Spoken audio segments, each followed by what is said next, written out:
My name is Susan Fisher. I'm a member of the UWRA Challenges and Opportunities Group, and we are pleased to have you here today in this new venue for us.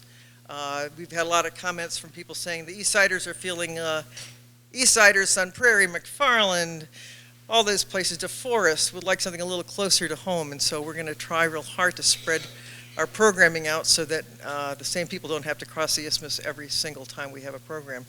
I'd like to thank Wendy Way for finding this place for us. She's a Monona resident, and so we're here under her community auspices, and we appreciate that very much.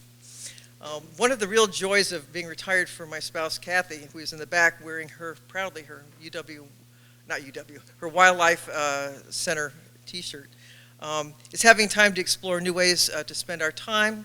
And one of those opportunities has been volunteering at the local Wildlife Center, which is connected to the Dane County Humane Society. Some of you might recall in the recent January Sifter a photo of Kathy holding a bald eagle as it's being treated for an injury or possibly lead poisoning, which happens way too often.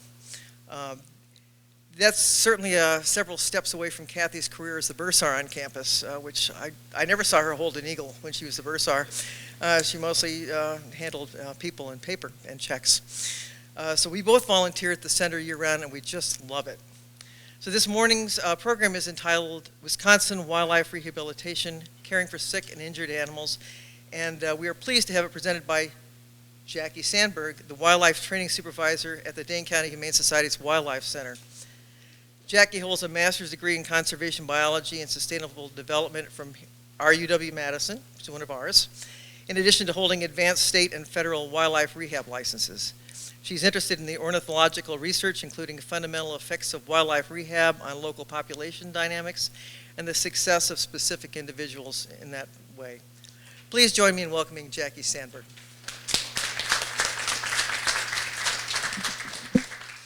Okay, I'm going to try talking while holding the microphone, so hopefully this works for everybody. I just want to say thank you very much for the UW Retirement Association for inviting me to talk today. We love having Kathy and Susan as volunteers. Hopefully maybe I'll see some of you volunteering at the Wildlife Center after this presentation if it's exciting enough and you're interested.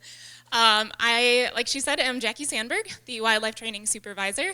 I've been part of this program with the Humane Society since I actually started as an intern back in August of 2010, which to me just seems like a very long time ago. I took an internship with the Wildlife Center for credit when I was an undergrad at UW-Madison, and I found some really wonderful professors to sponsor me. I fell in love with it. It became my career choice, and ever since then, I've been staff and trying to continue my career in researching wildlife and the effects of wildlife rehabilitation, just in the population ecology and dynamics and everything else that goes along with it. So I love wildlife. I also love birds. I'm a bird nerd, so if you have any bird questions and you want to raise your hand and ask me, I'm happy to answer them. But I'm just going to talk generically about the center, what we do, and I can definitely leave a few minutes for questions afterwards if anybody has them that's related to wildlife specifically. So my first question that I always like to ask on this presentation is, what bird is this? It's a snowy owl. Anybody seen snowy owls out there here in Wisconsin? I saw one over on Highway 51 this winter, and it was absolutely beautiful flying around by the airport. I think they're amazing birds. I think the best part of my job is getting to see such diversity in the species that we work with or that we have here in Wisconsin. I don't like to see them come into a rehabilitation clinic. However, it is very interesting to be able to work with those animals up close, personally, get to see something that you almost never would get to see otherwise in the wild.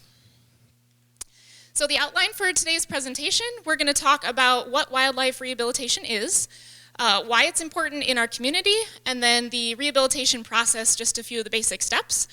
We'll talk about our Wildlife Center at Dane County Humane Society, what kind of common calls that we get from the public, some rescue and handling tips, and emergency care instructions, because I'm sure many of you probably have found injured wildlife or orphaned wildlife. I think that's something that you can definitely help us with, and if you need more information, we are here to help.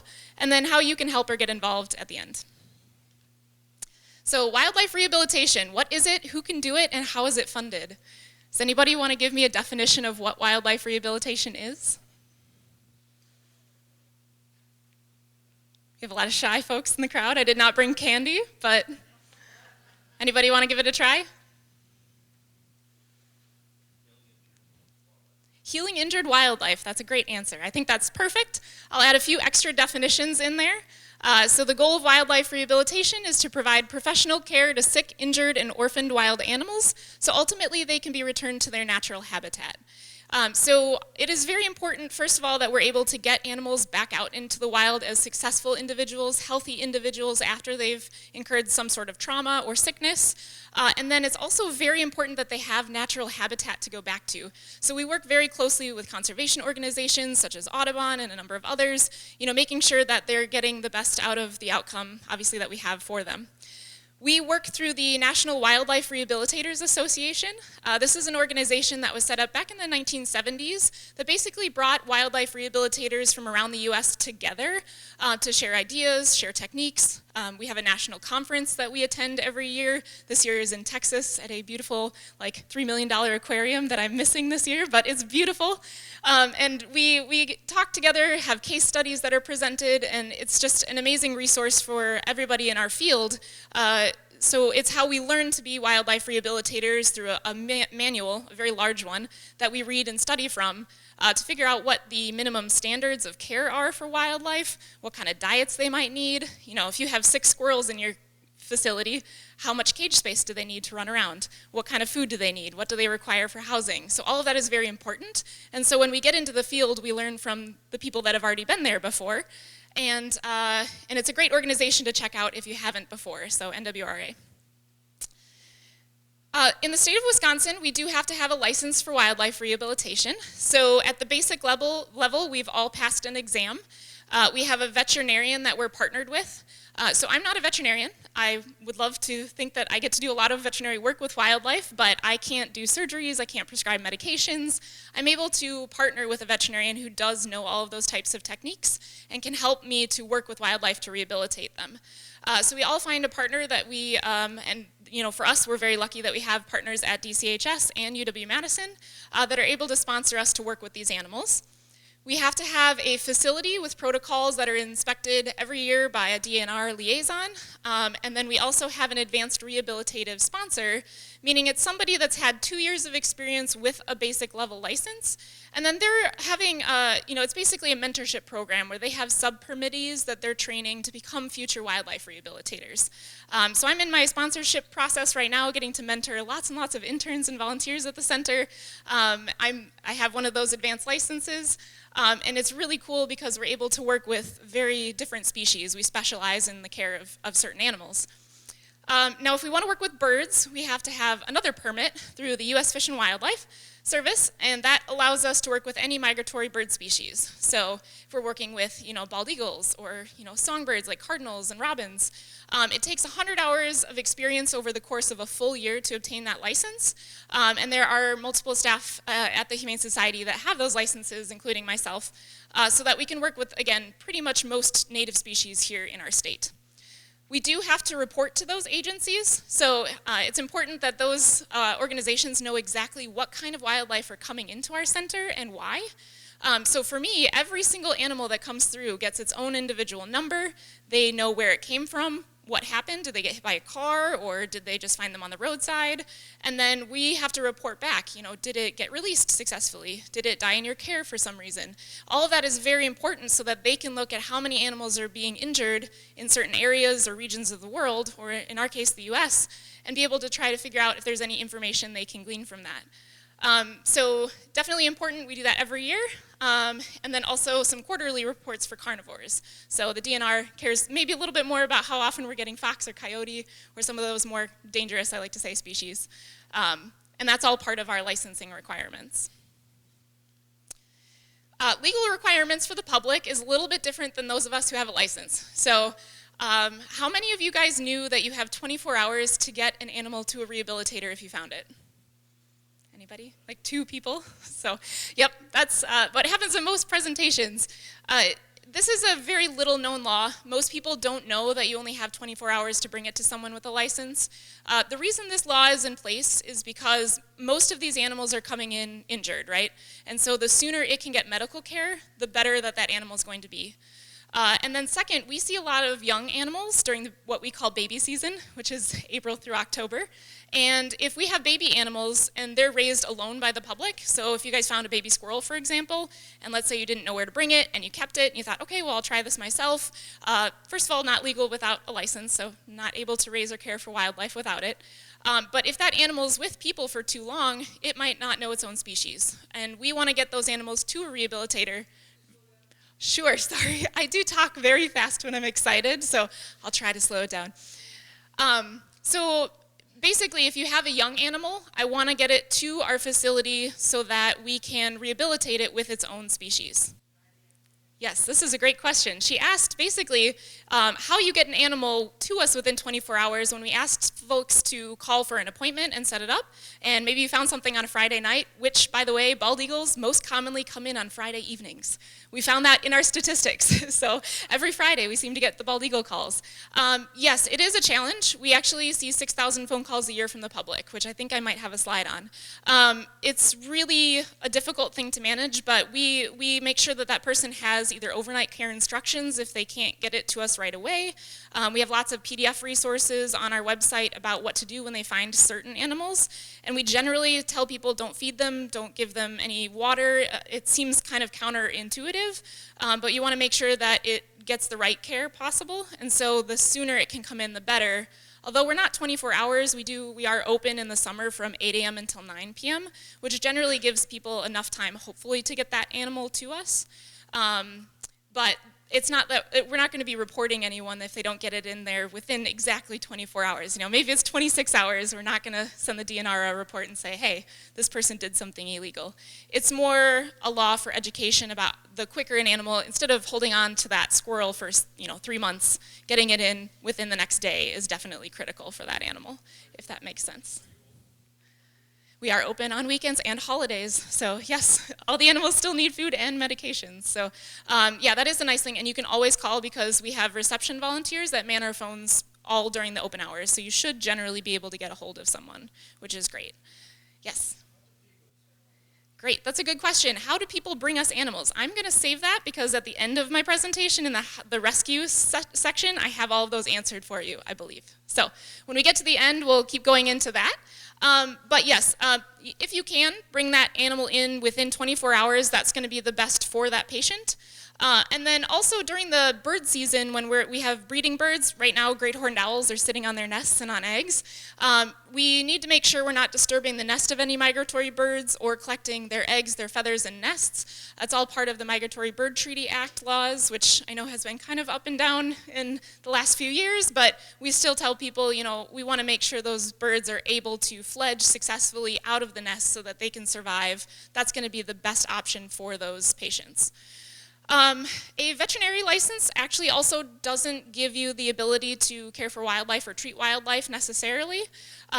This is an interesting kind of piece of information. So, if you're a veterinarian that's gone through vet school, most of the time your experience is going to be with dogs, cats, and critters, or large animals, and not necessarily specializing in wildlife. So that's why usually veterinarians, they've been trained in a lot of surgical techniques. It doesn't mean they've been able to repair a humeral fracture on a red-tailed hawk. So being able to partner with wildlife rehabilitators that have worked with vets that have that kind of experience is important. And then veterinarians can get a license to become a wildlife rehabber, and using that in conjunction is great.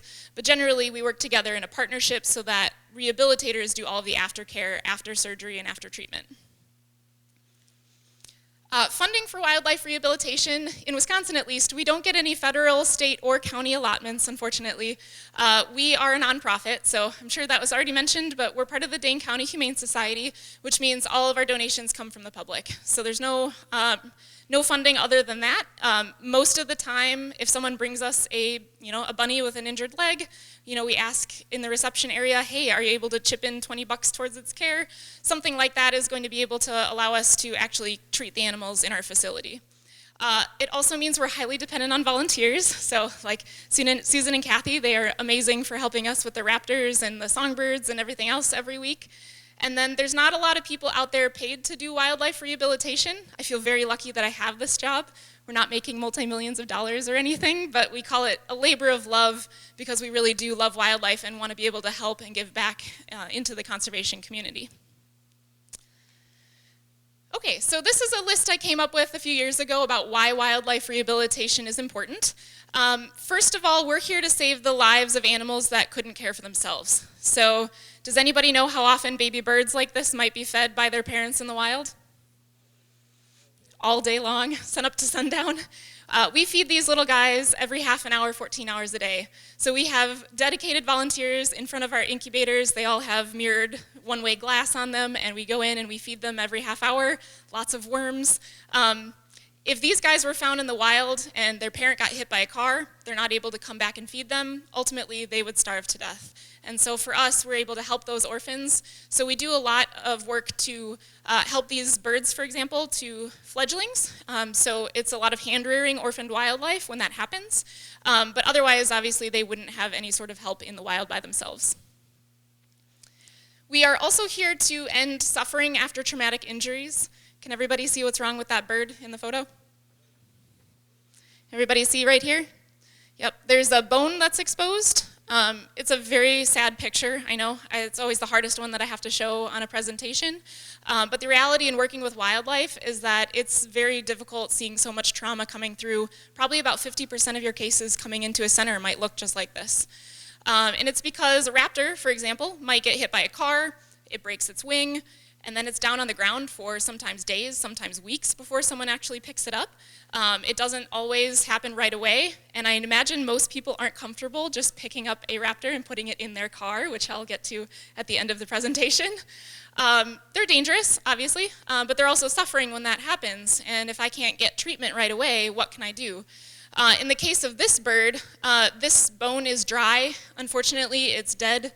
The tissue around it is necrotic. This bird was also starving, meaning it's been down at least 2 to 3 weeks for sure without getting help. When I see an animal like that come into my facility, if I know that I can't fix it and there's no way to treat it, there's no surgery available for that kind of fracture, if the kindest thing I can do is offer a humane euthanasia for that animal, I've helped end its suffering. And so that, as a wildlife rehabilitator, is the hardest part of my job, absolutely, but it is a service that I can offer to animals in our community when that happens, if it's too late. Yes? Yes, we have very specific criteria, good question. We have a partnership with our veterinarians about what they know they can and can't do, what types of cases have been successful in the past. So that NWRA conference we go to, there's new techniques always emerging in our field. What can we learn that we can do better than we have before? And then also, some of those guidelines are federal standards. Like I can't amputate the wing of a raptor like this below the elbow because that's not legal. They would develop bumblefoot on one side of their body, which is like bed sores on the bottom of their feet, which would cause them prolonged pain over the rest of its lifetime. So there's certain things I do have to follow legally, and then other ones that we basically come up with together as a center based on our experience, and then what our veterinarians can do. So very good question. Yes? There are multiple methods, all AVMA approved guidelines for humane euthanasia. All of us on staff are certified euthanasia technicians. Gas is one way we can do it, although most commonly it would be exactly the same as if you brought your dog or cat to the veterinarian. It would be an injection. It would be as painless as possible as we can make it for that animal. Great question. So yes, we are here to help with those cases if needed, absolutely. We also are here to help identify emerging diseases. So does anybody want to give me a few emerging diseases in wildlife they might know? Yeah? West Nile, that's why I put crows up on here. Great. Any others? Rabies? Mm-hmm. White nose with bats, we see that a lot. Anything else? Mange, sarcoptic mange, great. There's CWD, there's tons of tick-borne diseases emerging right now that some we don't even know about, which is a little terrifying in our field. There's so many of them, it's sometimes hard to keep count, but emerging diseases is something that we keep track of as rehabilitators. We are usually the forefront of seeing sick animals from a population come in, so we're going to be the first ones to report it. I use crows as an example because back in 2012 we had the highest year on record for West Nile cases here in our state and around the US, And instead of maybe 5 or 10 crows that come into our facility every year, we had 90 plus. That's a lot of crows, all with the exact same symptoms. Their heads turned upside down, turning in circles, starving. Those are all symptoms of West Nile virus. And so that's something that we can very easily and quickly report to public health agencies, and we can help with research, which we did that year with Johns Hopkins University. It's really great, especially when those diseases do have a human impact. So important that we are able to aid in that type of research. We are also here to identify illegal activity. So does anybody know what these two pictures might detail? I have a fox over on this side, and then I have a bird x-ray on this side with something over here. What do you guys think? This bird is shot. It's not legal in the US to shoot raptors. This is a raptor, for example. And then how about the fox? Anybody? We do get a lot of trapping and relocating. In this particular case, it was actually a young fox that was kept as a pet. And so that's something that we don't see very often, but it still comes up. In our community, this fox was actually, I think it was a few years ago now, but he was found in the Middleton area, wandering around with a collar and a bell and a pink bow, and was eating cat chow off of people's porches. So obviously not a great thing for a wild animal. We had multiple calls that day about, should I let my dog outside? Why is this fox friendly? Why is it approaching me? That's definitely not natural, right? And we were very lucky to have our animal services team here in Dane County help to collect that fox and bring it in for an evaluation. It happens that the person that had this fox as a kit didn't know what to do with it, again, many months previously, didn't know it wasn't legal to keep as a pet, and then called later to say, hey, I'm missing my pet fox, has anyone reported one? So it was very easy to link that case back together. However, we obviously don't condone keeping wild animals as pets, and in this case it was just education. They didn't know what to do with that animal. And we were able to successfully get it a full bill of health, neuter it, and then it's actually now a very fat and happy education fox up at the McKenzie Center, if anyone has been there. We don't want that ultimately to be the outcome, but we do help in those types of cases. We aren't also the legal body that writes tickets. That would be a conservation warden if they wanted to take that up as a legal case for some reason. But we do have to report those types of activities like keeping animals intentionally as pets or birds being shot to U.S. Fish and Wildlife. So that's definitely a part of our obligations as rehabilitators. We also aid in conservation efforts. So does anybody know what species that is? It is an osprey. Yeah, great. If you have seen an osprey, you're very lucky. I think they're wonderful birds. They're very angry to keep in rehabilitation, though. These species are one of the fastest diving birds for raptors, and they eat primarily fish.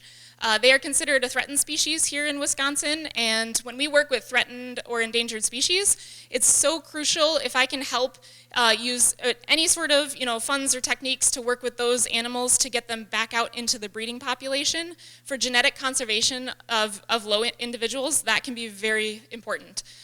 So some of our funds may be more obviously utilized for threatened and endangered species. Still, if there's nothing I could do to rehabilitate that animal, obviously I could still perform a humane euthanasia, but it's really great to be able to see those individuals get back out there so that they can be a part of that population. And then we also educate the public. So any ideas of why I use baby bunnies on this slide? Abandoned baby bunnies? Has anybody found baby bunnies in their backyard? Okay, more people out there, I think. That's great. That's probably our #1 phone call throughout the year is, what do I do with these baby bunnies in my backyard? Or I have someone who will show up at our center with a shoebox full of baby bunnies, and I say, oh, you've got baby bunnies, what's wrong with them? And they say, well, nothing, they're just in my backyard. And I say, oh, okay, why did you bring them in? So, a lot of times they're very healthy. They are living in our urban environments. We live together. And our goal is to educate the public about when they actually need to be in rehabilitation or when they are most successful being back with their parents. So in this case, we call it kidnapping, but nicely, it's the abduction with the intent of rescue, but they've taken those baby bunnies away from their mom. They need their mom, because we are not ultimately the best thing for those animals. Their parent is. So anything I can do to get those animals back out where they came from, that's going to be best for these animals. Obviously, if they are truly orphaned, that's what we're here for. So definitely a big thing to educate people about. And then last is moral obligation.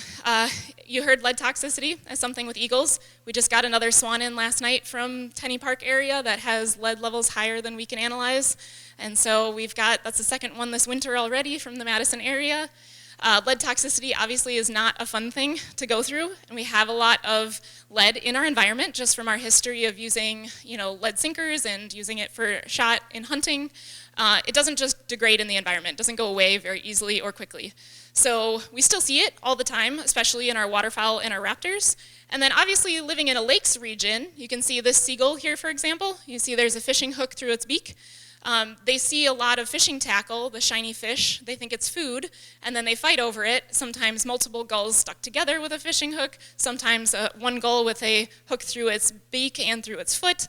It's really sad to see that, but we really try to educate people about cleaning up their fishing tackle and not leaving their garbage out, because obviously, we're harming wildlife in some way. We call it anthropogenic injury and mortality when it's human caused. And so as rehabilitators, we have a moral obligation, we feel, to help give that animal a second chance at life so that hopefully, knowing that we've caused the problem, we can get them back out there to be successful. Okay, so a little more about our center. Our organization was founded in 2002 as a program of the Humane Society. We have 6 full-time permanent paid staff. We are all licensed for rehabilitation, and then we also have a few other staff that help us during the busy time of year, so just limited term staff and a 1-year paid apprentice. We have our veterinarians that are partnered with us at the shelter, and then very lucky to have UW-Madison special species, their veterinarians. They come out actually every Wednesday to do all of the elective surgeries and treatments on our wildlife for the most part. So they're vet school, they're vet students. Actually every Tuesday, this morning, the vet students that are 4th year come in to do rotations with us, and then Wednesdays, all of the externs and the actual veterinarians come out to do rounds. So it's great that they're getting wildlife experience as veterinarians. We have interns. I usually have about 28 throughout the summer, fall, and the spring semesters. Did print out a couple of internship flyers because we're getting pretty close to our deadline here soon in February for summer, if anyone wants to take them and knows of anyone who'd be interested. And then our volunteers are absolutely amazing. We have over 200 of them that help us in the busiest part of the year, which is summer, for wildlife caretaking, reception, and rescue and transport. Our wildlife assistants do everything from just basic housekeeping to training areas in songbirds and mammals, waterfowl, reptiles and amphibians, bats if they do have their rabies shots, and then the advanced species, so like Kathy works with the raptors once a week, the specialty birds. There's so many different areas that our volunteers help with, and a lot of people have interests in certain areas. So if you really like mammals, you might be a mammal volunteer. And they are helping with diet preparation and feeding of the animals, cage cleaning, record keeping, facility cleaning, dishwashing, all of that fun stuff. All of that comes along with running an animal care facility. And what kind of species do we care for? So I know we've already talked about a few of them, but would anybody like to give me my top 5 from last year? Just finished our numbers.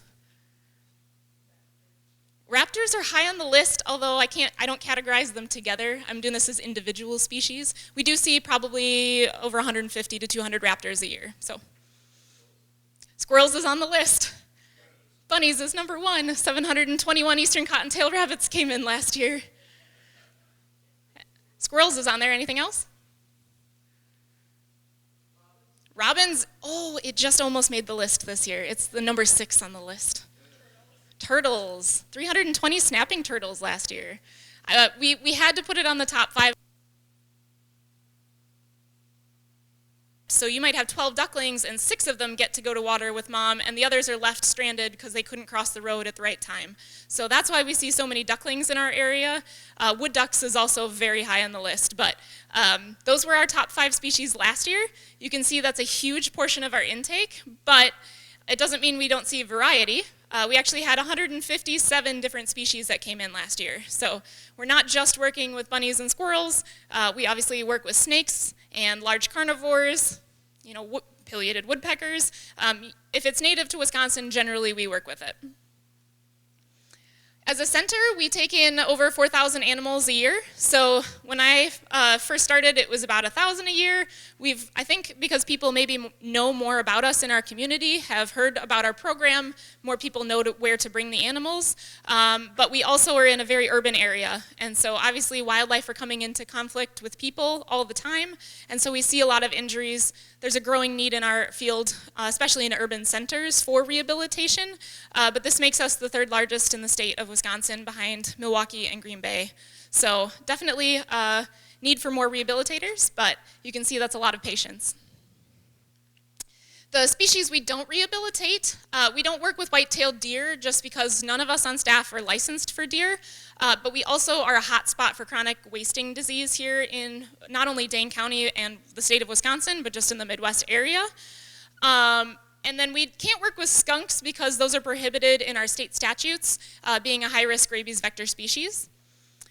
Raccoons, we don't rehabilitate just due to reasons of space and higher risk of zoonotic disease transfer in a very large facility. If we worked with raccoons, we would literally have no cage space for any of the other species we work with, which is difficult. But we do have a separate organization in Dane County that's licensed to work with raccoons and the small mammals so that it helps kind of alleviate the burden of the numbers that we see.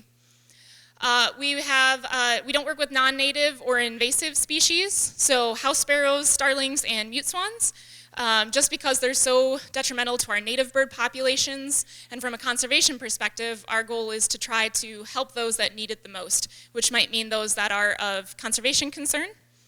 And then for infants, we don't work with the eyes closed mammals, the little neonates, usually about 4 weeks and under. Their chance of rehabilitation success is very, very low, depending on species. So our center really works with mostly the eyes open animals, about 4 weeks and above, again, dependent on species. And so that way we're able to accommodate all of the feedings that they need. And mice and voles are a challenge. If we rehabbed especially young mice and voles, it's like 16 times a day with an eyedropper of formula. It's just not possible, very easy to do in our center. So again, there are other organizations locally that work with these species. We just don't work with those ourselves. We can definitely help if you ever have one of these species in question or that needs help. We can refer you to the other agencies that do work with them.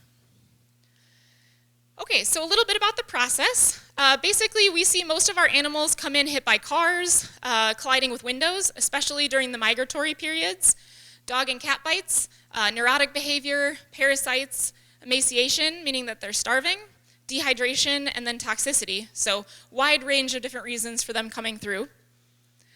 And then orphan babies is probably number one. So again, April through October, that's baby season here in Wisconsin. Lots of people finding animals that they think are orphaned, either truly are or that need to get put back into the environment. There's your cute picture break for all the fun things you might get to see. So. Yes, he wondered how we can evaluate that, which is actually perfect because this slide right here shows a beautiful picture of baby bunnies. Does anybody here think that this group of baby bunnies is orphaned? Raise a hand for yes. Nobody. Those are the fattest baby bunnies I think I've ever seen in my life. So yes, that is how we can evaluate it. Generally, we look at their body condition, we look at their hydration levels. There's a lot of different tests that we do, but I can tell you that mom fed those babies this morning and their bellies are still full of her milk. And so when someone says, mom's not been there for 3 days, I can, look them over and I weigh them and I do everything else and then I gently bring them back and I say, well, mom actually fed them this morning, so let's go put them back. Here's some instructions on how to do that. And then they test and make sure that it is, the mom is coming back. So we have a series of tests that we'll do over the next 24 hours to make sure that it does happen, for bunnies at least. Every mammal is a little bit different. So yes, we're always asking, does this animal actually need our help or do I need to send it back? And then if something fails, of course, they can always bring it back. That's what we're here for. So we always test for abandonment or orphan animals first before we actually admit them, because our goal is to save space for those that truly, again, need the help. So what we do is every animal that comes through our facility is admitted. So if you come to our doorstep, we'll evaluate them. We do physical exams and diagnostics. So, we're back there doing blood work and x-rays and parasitology, everything else, veterinary related to the animal. And we're asking, is this animal a candidate for rehabilitation or euthanasia? Because that's usually going to be our first criteria. Can we treat it? Or is this a really bad case that I'm not able to treat? And that decision can be usually made pretty quickly. But there's a lot of things to consider. What's the prognosis for survival and release? How long is this going to take? And how many injuries did the animal come in with? What's the cost of captivity? Not necessarily financial cost, although that plays a huge part into it, but what's the psychological cost to that animal being in a cage for the next 6 months trying to recover from a fracture? That can definitely be very detrimental to an animal because they don't know that we're here trying to help them. They're very scared in our facility. They don't know what humans are doing, trying to reach in and handle them and do medications, and that's got to be a scary thing for them. Species and life stage makes a huge difference. These baby squirrels up here are naked. They don't have any fur. Their eyes aren't open. Again, that's going to be something that probably is not going to be a great rehab candidate. It should get back out there with its mom. That's my #1 goal, if it's possible. Time and resources. I hate to say that that's any reason to possibly have to choose euthanasia, but 700 rabbits you saw on that last slide, I guarantee I can't fit 700 rabbits back in our facility as much as I would love to try. So that's where we get the help of other rehabilitators locally if for some reason we didn't have space, or we're just trying to make sure that we're doing the best with what we have for time, resources, finances, and everything like that. So those are the challenges that we think of as rehabilitators right off the bat. That's the first thing we're doing. But we do treat a lot of patients, which is great. And so oh, sorry, I missed my slide. Just to mention about the humane euthanasia, we don't rehabilitate for the chance of educational placement, if that makes sense. We don't want to have them go through a very long period of suffering and treatment knowing that they couldn't be released. But if something did happen partway through the process that didn't work quite right, and we were like, oh, we thought that this fracture would heal a certain way and it didn't, then we start to think about, well, could this animal be placed in a zoo or an educational facility? But it really, it's hard because life in captivity is not really an adequate substitute, and we have to make sure that animal would be behaviorally appropriate for that situation and wouldn't have chronic pain. So I just wanted to mention that because a lot of people ask me that, oh, couldn't that animal just go to a zoo? Well, maybe a handful of times a year I can do that, but ultimately the goal is to release those animals. So just something that I thought was worth mentioning for sure. So the animals that we do care for are treated with sub-Q and oral fluids, nutritional support, we've got physical therapy after surgery, medications, wound care, anything that individual animal would need to get it through that treatment period. And it could take days, it could take months. This possum here has mange. He's missing most of his fur. He's anemic. He's very sad looking. That might take, 4 or 6 months to heal, something until he's feeling better. But a red tail here with head tilt, maybe it only takes a couple of weeks to recover. So every patient is very different. So the treatment phase is basically inside in our indoor facility. And then when we feel that they are strong and healthy enough, they get moved outside. Oh, goodness, I keep missing my spots here. Special considerations. Stress is very important that we talk about. We want to make sure that the animals in treatment are not being inappropriately worked with. So we have a very high level of ethical considerations and standards that we're working with. We don't talk to the wildlife. We don't pet them, kiss them, cuddle them, anything like that. It's very different than working with dogs and cats. We try to avoid any sort of eye contact. We put visual barriers on all the cages, and we try to keep handling to a minimum. So that's something that is really important when you're working with wildlife, because we don't want them to become habituated to people or tame to people, or, especially in the case of birds, imprinting on people, meaning that they think they're a human, especially when we have young orphans. So it is very stressful for them, but that's also something that, if you're wondering if that's what we do back there, we definitely don't cuddle them like we do any sort of companion animals. But when they are strong enough and old enough, they move outside to our larger outdoor flight pens, and then our larger caging for mammals. These animals have been in treatment maybe for a couple of weeks or months, but they need to be outside moving around and flying and climbing and doing everything naturally that they would before release so that they're conditioned and ready to go, especially if they're a migratory bird. And then we want to make sure they're getting used to the current weather conditions. If they came in 6 months ago, sometime in the middle of fall or summer, it's very different than the middle of February. And making sure that for young animals, the sooner they go outside, the better for their psychological health, so that they're detached from any sort of human caregiving. So we, outside, really only interact with those animals maybe once or twice a day, once they're able to fend for themselves. And then it's important that they're demonstrating a full ability to behave normally. So we go out there and do staff checks once a week usually to say, okay, are they flying well? Are they perching? Are they able to avoid obstacles? Can they climb, dig, eat, swim, everything normally that they would for that animal? And so they go through a series of kind of criteria that we use until we decide, okay, this animal looks like it's healthy. We have a reasonable chance of survival here, or we suspect that animal will. And then we get to make those really fantastic release decisions, which is the best part of my job. Getting to say, yes, that animal can recognize its own food source, its own species, it responds appropriately to dangers and responds appropriately to people, meaning they're scared of us, and they are in really good physical condition. So those are the types of criteria we use, and we try to get those animals right back where they came from, especially if they're adults that might have a territory or a nest set up. The animal's age does make a difference, though. So if they're a young animal that could maybe be adapted to any sort of really good habitat, we'll definitely try to again work with private landowners or agencies to get them released in a really good space. The weather has to be very nice. We're not going to release them in the middle of a snowstorm. And if they are a migratory animal, we do want to make sure we release them with their flocks, for example, for warblers. Warblers might come in, get hit by or hit a window in the spring migration or migratory period. Maybe they will fracture a bone. That takes a couple of weeks to heal, and then their flocks are gone. So sometimes we do have to hold those animals a little longer just to make sure that they have the protection of their migratory flocks, but that really only happens with those types of species. So our volunteers help us with the releases, and a lot of times we get to bring them back to the original person that found them, which is amazing. Get to really connect it all back to the people, and they're all part of the process. So some common wildlife situations I'd like to mention. What do you do if you find a sick, injured, or orphaned wild animal?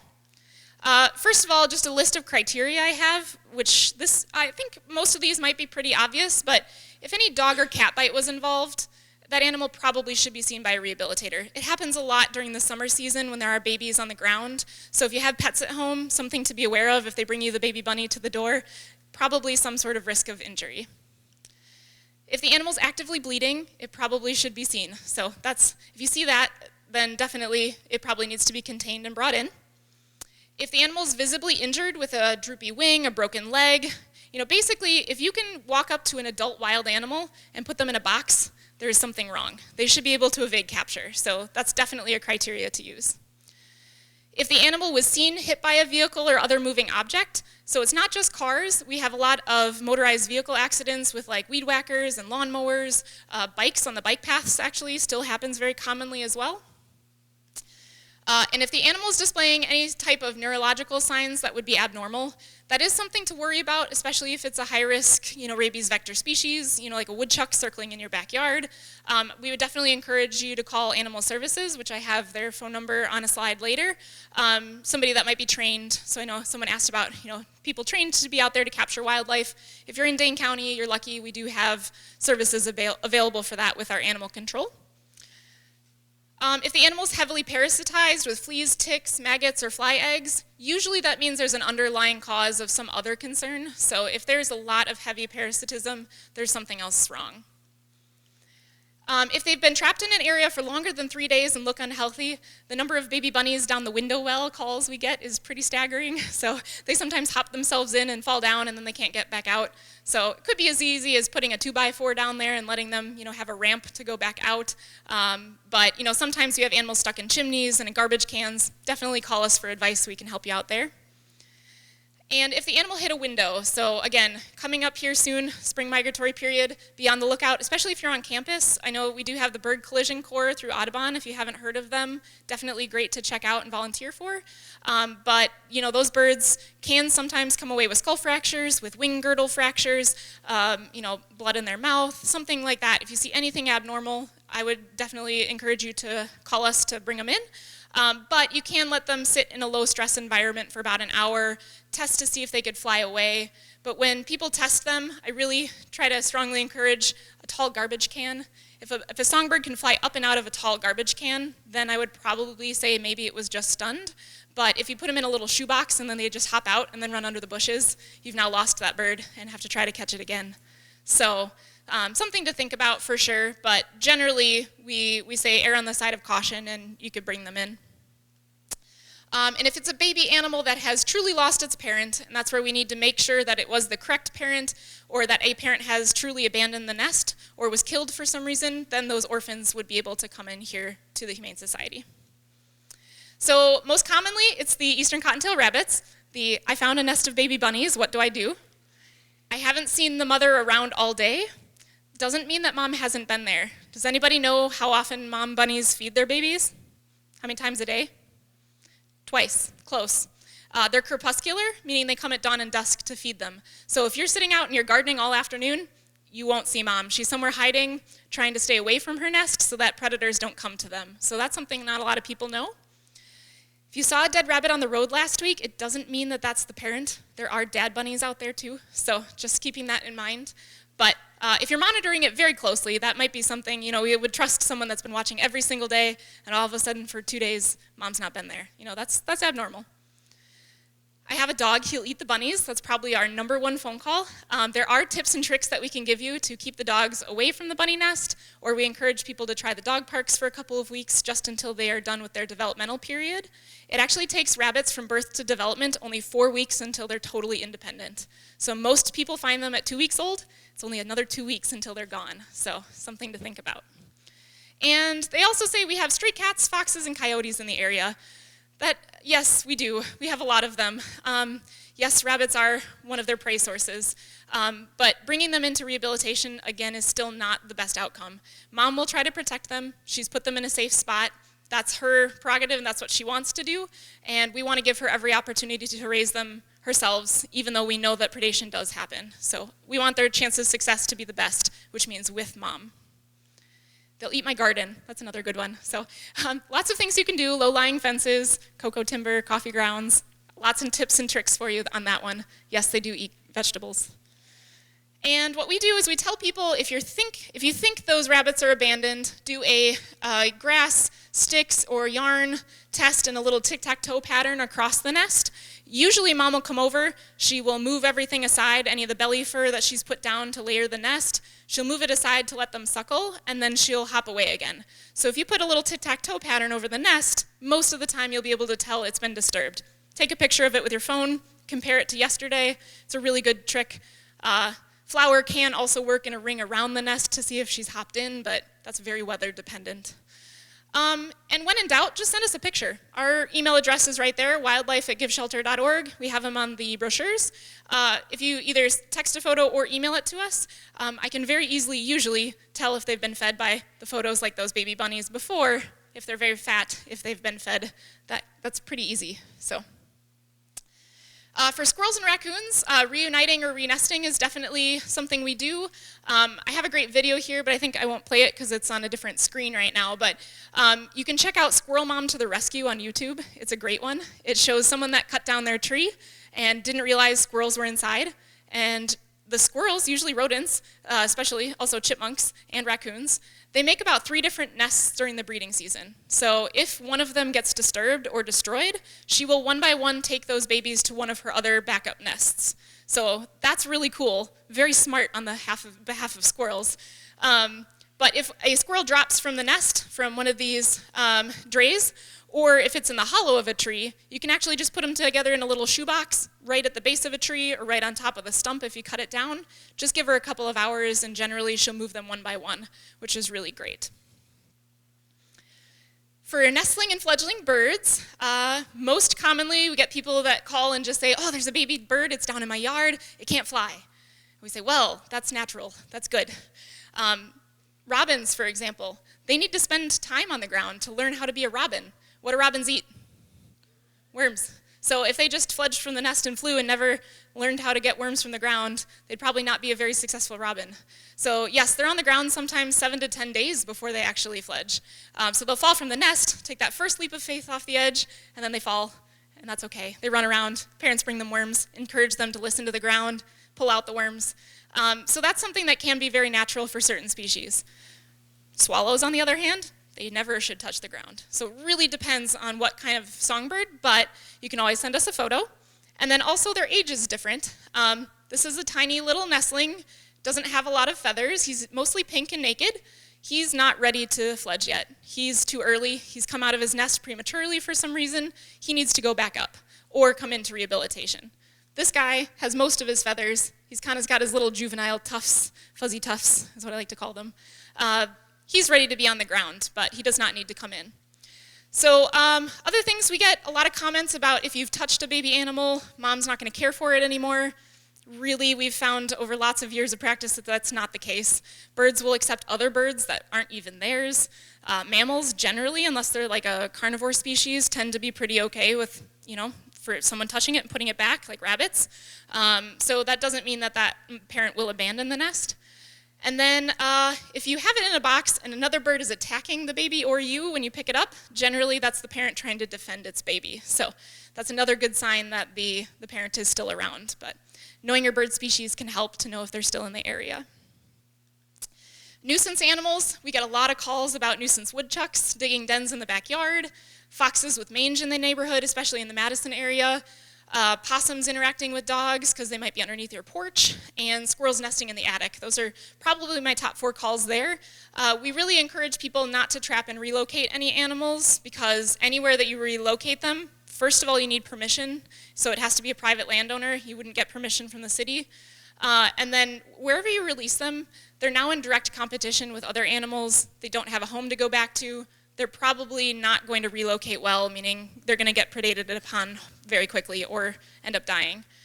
A fox with mange can definitely be treated in our facility. We do work with a lot of foxes, but it takes actually catching them in a live trap and bringing them in, and you really can only do that on your own private property. So it's kind of tricky. It's very hard to do, but it can happen, definitely. And otherwise, we have tips and tricks about how to get squirrels to not nest in the attic. There's one-way exclusion traps to get them out, and then you can do the same re-nesting techniques with the babies. The possums and dogs, it really just depends. We try to encourage tolerance and say, well, we're all living together, so trying to use harassment techniques to get those animals to move on. There's lots of humane harassment techniques that we can share with you if you're interested about those types of things. So up here we have light and sound, wind chimes, radio, flash tape. A lot of people really swear by ammonia or human hair and dog fur. That can definitely work if you have a woodchuck in a big den. If you can spray a piece of paper towel with some Windex, put it in a Tupperware, poke some holes in it, use a stick or a grabber to kind of put it down into the hole. It's gonna make the whole den smell like ammonia. Probably going to move on pretty quick. That's not something they would like. So there's certain techniques you can use. And then otherwise, if you have things like garbage cans that aren't locked, that will really help to keep raccoons and possums out of those areas. We just really don't, again, condone the trapping and relocating. Using baits or poisons, definitely don't do that. And then glue traps, we see a lot of animals injured by, even if it's not the species of intent that you wanted to catch. So we use these types of harassment techniques to try to make the environment undesirable. And then if you have a problem like a crack in a foundation or a hole in the attic, best to get that fixed after the breeding season so they don't come back in again the next year. And for rescue and handling tips, we just want to mention that those in rescue might be dangerous to people. So again, we have detailed rescue information on our website for all of the different types of species you might encounter. And we also have animal control in Dane County. But you always want to think about safety for the handler and the animal, knowing what their primary means of defense are. So obviously a hawk with its talons, or a crane with its beak, woodchuck with its teeth, and using safety equipment like big boxes, laundry baskets, thick comforters, leather gloves, safety glasses. All of that can be really helpful if you are trying to rescue an animal yourself. It really helps to have people do that, but we understand that some animals are dangerous and people aren't comfortable, and so in those cases, hopefully there are resources like animal services out there that can aid in those types of capture. So if you can't get them to us quickly, temporarily you can house them in, like a pet carrier or a box. For songbirds, just a little paper bag, but not too long. You just want to make sure they have enough room to sit or stand normally and turn around, and have solid sides to reduce any stimulus. With a non-slip bottom surface so they're not sliding around in your car when you're driving here, and holes for ventilation but not big enough for them to escape. The number of bats that have accidentally escaped in people's cars because they didn't duct tape the cracks is a little scary, where I show up and the box is empty and I say, where's the bat? Is it still in your car? So actually happened with a weasel once too. That was a little more terrifying. But so yes, try to make sure it's secure. And don't feed it, like I mentioned. If it's dehydrated or starving, you can kill it by giving it the wrong kind of food. And there's a lot of specialized diets for wildlife that the internet is not always right on, so don't always believe Google. And if you do offer water, just make sure it's with caution. The animal has to be able to stay upright to be able to get into the dish to drink it. We don't usually, if it's going to be like only a few hours is not going to matter much. If it's overnight, then we might recommend a small water dish, but only if it's not going to accidentally fall in the dish. And transport it to us. So there's our information with our phone number. It's on the brochures, but our hours here. And obviously the best chance of survival is if care is received quickly. And if you can drive the animal to us yourself, that's going to be the fastest way to get it to us. And we really rely on the public, honestly, because we don't have a large rescue team. Maybe a few specialized cases, yes, but generally Animal Services right here is available from 9 a.m. to 5 p.m. every day. DNR is also always available. If you want to give them a call, they can also give you advice. And if you want to help, be a wildlife advocate, spread our message in the community, and help to end kidnapping of baby bunnies, please. And if you want to volunteer, we have information, and we're recruiting through April right now, and it's usually 1 shift a week for 4 or 2 hours, helping in the caretaking, rescue, and buildings and grounds and reception. The internships are also available through the summer, unpaid right now through UW-Madison, but for credit, UW-Stevens Point does a paid internship with us, but lots of hands-on experience. And if you want to make a donation, you can shop on our wish list. Cash donations help a lot for all of the medical supplies and formula. You can knit and crochet baby bird nests if you like. That's really fun. And our website's right there. So lots of different ways to help, time or money or supplies. And if you remember nothing else, call us first before you remove an animal from its habitat or before you bring an animal to us, before you do any sort of trapping and relocating, and before using any deadly means to control nuisance animals. We will help you with all those situations. Just call us. And get to know your other local rehabbers. We're not the only one in Dane County, but we are the only one that does bird work. And know that not all wildlife needs rescuing. So I think I hit that one home pretty well. That is what I have for you guys. So I think I have a release video if it will play, but otherwise I can take questions if there's time. But I think I actually ended it right on time. This is a release of a red-tailed hawk that one of my interns did a cool split-screen video of that I always like to share. Best part of the job. Does anybody have any questions while we're watching this bird go to its forever release? Yes. Oh, yes. Lots of questions about cleaning bird feeders from people. So we do see a lot of wildlife disease spread by certain bird populations.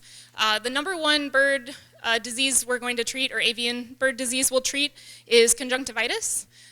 So that's generally found in the finch family. So house finches are going to spread it most commonly just because their genetic diversity, I think, or at least this is what they believe, is very low. And so it's very easy for finches in general just to spread it to each other. And they congregate at feeders, and they eat all the same seed. They're in the same surroundings. It can be transferred through direct contact.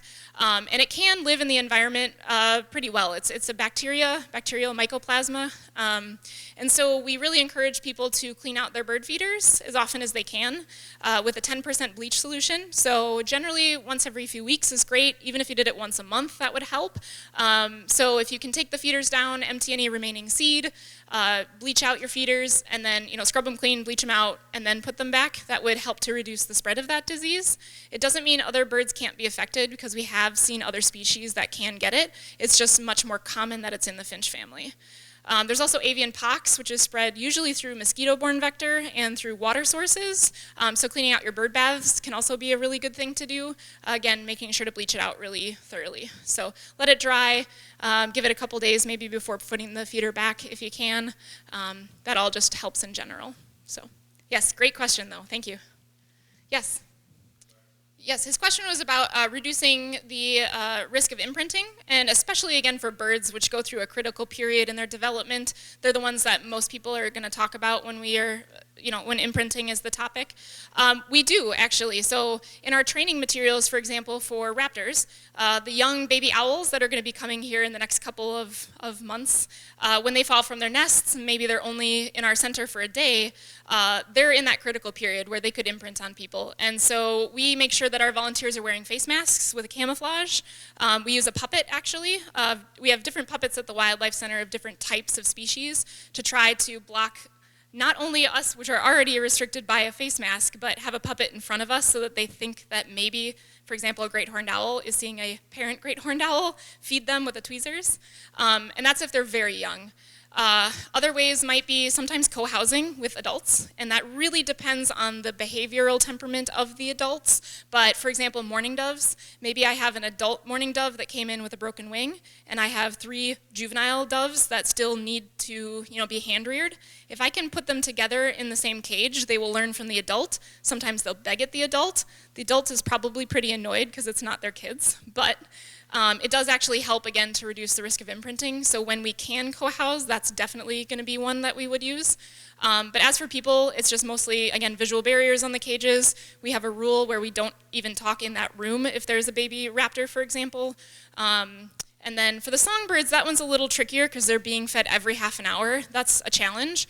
But they tend to, they would be gaping at their parent already, and by the time they get to the weaning stage, they start to refuse from us. And then they go through this, what I like to call is the angry teenager stage, where they just want nothing to do with us anymore. And then they generally we leave them alone, let them forage for a couple of weeks, and they very generally are scared of us by the time we're ready to release them. So really just that limited contact and just allowing them to be with adults of their own species makes a huge difference. So I hope that answers your question, but those are a couple of the main techniques that we use. We don't really talk about imprinting with mammals as much because it's going to be more tameness maybe than imprinting. Again, limited contact. For fox, for example, if I got a single fox kit into my center, we do have a couple of specialists around the state that just do work with those species. So if I got a baby fox, I would probably transfer it up north to Jeannie Lord, who takes all of the fox kits in Wisconsin pretty much. And so then all the fox kits are raised together. And so that helps because, again, it's not a single animal at our facility. So we really work in partnership with those people for specialized mammals. For squirrels, we get so many that they're all growing up together. Again, visual barriers on all the cages. We, instead of hand feeding them all the time, we just put food in a dish, for example. So maybe they're encouraged to find food on their own. We offer enrichment for them to try to learn how to crack open nuts and things themselves without people being present. So again, it's really just limiting the amount of interaction we have with them. So far, not too many problems, which is great. The problems we run into is if the public has kept them for longer than that 24-hour period. So I get I've had this squirrel for 3 months, now what do I do with it? Those tend to be the harder cases. So, yes, thank you. Go ahead. It sure does. Yeah, so his question was, what happens if that lead, if an animal was shot and it died in the wild or was dying and something happened where it got predated upon, so it got eaten, does that lead then get into the GI system and does it affect that animal? Absolutely. That's going to be where we see lead toxicity cases crop up. When we get the lead into the GI system, the acid in the stomach breaks down that lead. If an animal gets shot, it actually doesn't mean that the lead toxicity is going to spread as easily to the rest of their bodily tissues or to their cardiovascular system. It's actually if it's ingested that you're going to see that happen more often. So when a waterfowl, or like a swan, for example, eats a lead sinker and it's in their proventriculus, their stomach, or if a bald eagle eats something that was shot, maybe it was a deer and it still had spent lead shot and it digests it. So yes, if those animals are predated upon, that lead then gets into their GI, then the acid breaks it down, gets into their bloodstream, then we start to see the whole, up to 21-day process of lethargy, depression, they're not able to fly away, then they're more at risk to getting hit by cars, so many other reasons that lead can cause a problem. It's a very sad death to go through, by the way, too, for birds, for example. It shuts down their nervous system eventually, but it's everything except their pain receptors. So that is the worst part about lead. So I hope that answers your question, but yes, that's why we try to get to those cases as soon as possible. Yes. Some of them can be used for wildlife, expired medications, yes. We look for certain like veterinarian prescribed drugs. For example, one that's very commonly used in dog and cat medicine that could also be used like off-label for wildlife might be meloxicam, which is a non-steroidal anti-inflammatory drug. It could be used for pet medicine, but could still be used for wildlife. Again, it's not something, we have to be very careful about the rules and regulations with, FDA and all the others of what kind of drugs we can use in certain animals if they're going to be used as a food animal, for example. I know there's a hunting season for certain species like geese. There are certain meds that I can't use in those animals before they're released because of human impact. But if you had a question specifically, maybe give us a call and say, hey, I had this medication expired from my pet. Could I use it or donate it to wildlife? We can let you know if it's on the list of things we could accept. Not everything can be accepted, and some are going to be, regulated much more rigorously than some of your common off-the-shelf drugs, if that makes sense. So that's just one example. I know there's certain medications that you can buy, like ivermectin at Farm and Fleet for like livestock. Some of that can also be used off-label for wildlife, but really it would be best just to double check if it's on the list. So Does that help answer your question? Thank you. Any others? Yes. He's asking about lead toxicity again, and if it's ingested, can it be treated? Is that correct? Okay, so or even how it's treated. If the lead is in the stomach, we take x-rays to see how far it's progressed through the GI tract. Sometimes we can use a technique called lavage, which you put the animal under anesthesia, you tilt them on a table kind of upside down, and you can actually flush the contents of the stomach out with just like warm saline or water. If they can actually get that piece out just from a flush, that can be helpful so that it's not continuing to break down in the stomach. If it's too far into the GI system, then the vets have to think about doing an invasive surgery. So again, anesthesia, making an incision maybe somewhere along the stomach wall area, and then actually going in with a scope or something to remove the piece, which UW has done a couple of those for us, very thankfully. We transport the animal to UW, they'll do the surgery there. But there are times, like last year, I think we had a bird that had 16 pieces of fishing tackle that we found in its stomach, including hooks, and it had perforated already some of the intestines. And sometimes you can't treat those. If they've already done that and there's no way to surgically repair it, that's really unfortunate. Or if it's a small piece that we think might work its way out itself, that can happen. Maybe pushing really a lot of fiber, maybe gavaging or tube feeding some diets to help push it through the GI system can help. But then we actually have to chelate the lead from the body using a medication. It's injectable. It's called calcium EDTA. Actually, I believe it was discovered at UW-Madison because one of my chemistry professors lectured to me about it before I got in the field, which I thought was pretty cool. Where it can actually, the calcium is a positive ion that's attached to this big molecule. It swaps with lead in the body because of its affinity. So we give that medication for a week. We see if the lead levels have dropped, continue to give that medication until the level is gone from the bloodstream. So there are multiple ways to do that. There's also other drugs that we can use as well. But those would be the three main methods we use. And yes, it can be successful. But when we have cases like our first one this winter, which the lead levels were over 1,000, it was the probably second highest we've ever seen in a level in the blood. Most of the time they can't come back from a level that high. So that was a very long answer, but I hope that helped. Go ahead.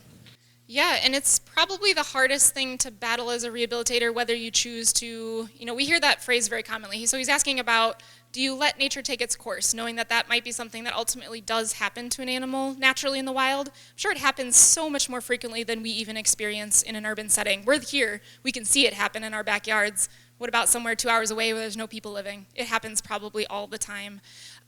Yeah, that animal is another food source for another animal. But from our perspective, we don't want to see animals suffer. So if I can end that suffering, if that animal would starve to death, which is a long process, for example, a raptor takes 6 weeks to succumb to starvation from healthy to dead. That's 6 weeks of misery. So when I think of it in that way, if I can help relieve that suffering, if it was a euthanasia that was required, then for that individual animal, that's helping. If it's something where the parent just, there's not enough food this year, and they had a really bad year of not finding enough worms, or something happened with the ice crust on top, where we had last year the number of robins that came in with the ice crust on top with the weird winter we had, or last year's spring, they were starving. And I know that those are successful adults if they had the right food. And so if I can bring them in, have them treated for a little while, give them what they need for food, and get them back out there, we've probably caused that problem through climate change or environmental issues. So I think of it in those ways, I guess, and that really helps me to say, okay, I'm helping this animal in some way. If I give it that chance, if it survives later, great. For the birds, I banned all the birds myself, so that way maybe I have some data to see how long they lived afterwards. I think that's also another reason to see if we're successful. So that would be my best answer for you, if that makes sense. You're welcome. I do. I banned all of the songbirds at the Wildlife Center because my licensing is under Dr. Mark Barris, who was my advisor in grad school. He also works in the genetics department. And then all the red-tailed hawks, because that's what my master's degree was in. We're working on getting the permit for all species this year, but we're in the renewal process, so because that would be great data to have. That's my life mission, is to review that data. Well, I think that was good. Is that time? Yes? Okay. Well, thank you. Oh, I guess we have one more question. Yes? Could you get me the source for where the guidelines exist for when to euthanize an animal and what things are not treatable based on the guidelines? I don't mind that. I cannot actually necessarily make that decision. I have to go up the chain on that one to see if that's okay to share. Usually we would share that with other rehabilitators, people that would be making those types of licensing decisions. But So it'd be important for veterinarians to yes, allowed to treat it or not? absolutely. So if that's the kind of case you're talking about, then yes, I should be able to share that. Usually for the members of the public, that might be, I'm not sure. I just don't know how to answer that question if I can or if I can't. I personally would have no problem with that. I just want to make sure that everybody on team and my supervisor even is okay with that, because I think every center is a little different. Like we have guidelines for when we can treat neonates and when we can't, but not every center has that criteria. So I might euthanize a baby possum under 35 grams because that's my criteria that I know is not successful versus someone else. Well, you said these are federal guidelines. Oh yes, those absolutely I can send to you. Yeah, that's on, should be on U.S. Fish and Wildlife's website also, because that's part of the rehabilitation standards. So there should be a list of criteria on there, like the not able to amputate a bird with that is missing a foot, missing a digit, raptors with certain digits like their back hock toe, the limb amputation above the elbow. That is all available with U.S. Fish and Wildlife. But yes, if you want to grab my email address, I can always send that to you that way. Sure. Good question. And I've been at the volunteer at the center for a couple of years, and there's stuff here I did not know, so thank you very much. Yeah. And if Kathy and I are both here today, and if you want to know what it's really like to be a volunteer at the center, we'd both be happy to chat with you afterwards, just to tell you our experiences. I mostly work with songbirds and Kathy with raptors, so we don't have any mammal or waterfowl other than seeing our friends there, carrying large buckets of water back and forth and stuff like that. So yeah, Kath. Just a comment, as Susan and I have volunteered for 4 years. And people can't hear you and it's being taped, so how about coming up here and talking about it?